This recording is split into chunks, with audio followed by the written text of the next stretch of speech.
नमस्कार, मी प्रियंका. दैनिक गोमंतकच्या इव्हिनिंग बुलेटिनमध्ये आपणा सर्वांचं स्वागत करते. जाणून घेऊया आज दिवसभरात गोव्यात घडलेल्या काही ठळक घडामोडी.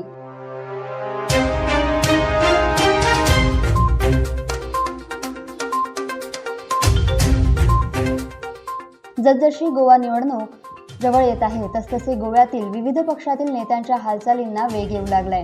मग तो लुईझिन फालेरो यांचा तृणमूल काँग्रेसमध्ये प्रवेश असो किंवा नेत्यांच्या इतर पक्षाशी गुप्त बैठका असो, या वाढू लागल्या आहेत. त्यातच आत्ता हाती लागलेल्या माहितीनुसार भाजप सरकारमध्ये मंत्री असलेले मायकल लोबो दिल्ली येथे गेले आहे आणि ते काँग्रेसमधील वरिष्ठ पक्षाच्या नेत्यांशी भेटण्याची दाट शक्यता वर्तवली जाते.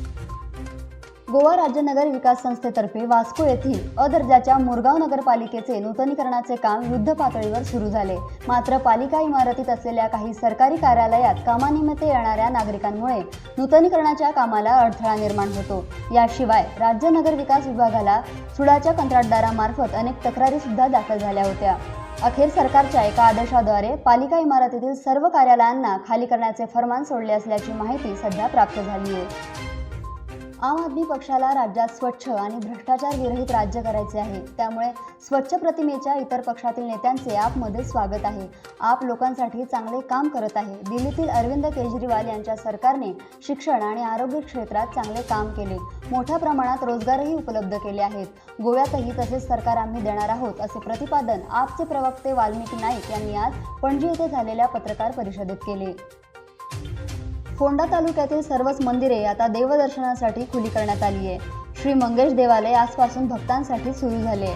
तालुक्यातील म्हारदोळ येथील म्हालसा, कळवे येथील शांतादुर्गा, रामनाथी येथील रामनाथ, नागेशी बांदोडा येथील नागेश, बांदिवडे येथील महालक्ष्मी, बोरी येथील नवदुर्गा, शिरोडा येथील कामाक्षी आणि मडकई येथील नवदुर्गांसह इतर मंदिरही भक्तांना दर्शनासाठी खुली करण्यात आली आहे. फोंडा तालुक्यातील मंदिरे देवदर्शनासाठी खुली झाली असली तरी महत्त्वाचे उत्सव मात्र कोरोनामुळे यावर्षी बंदच राहणार आहे.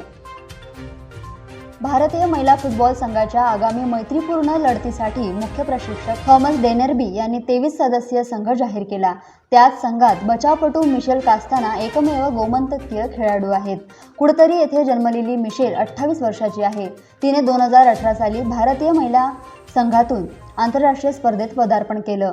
तेव्हापासून ती संघातील नियमित सदस्य आहे.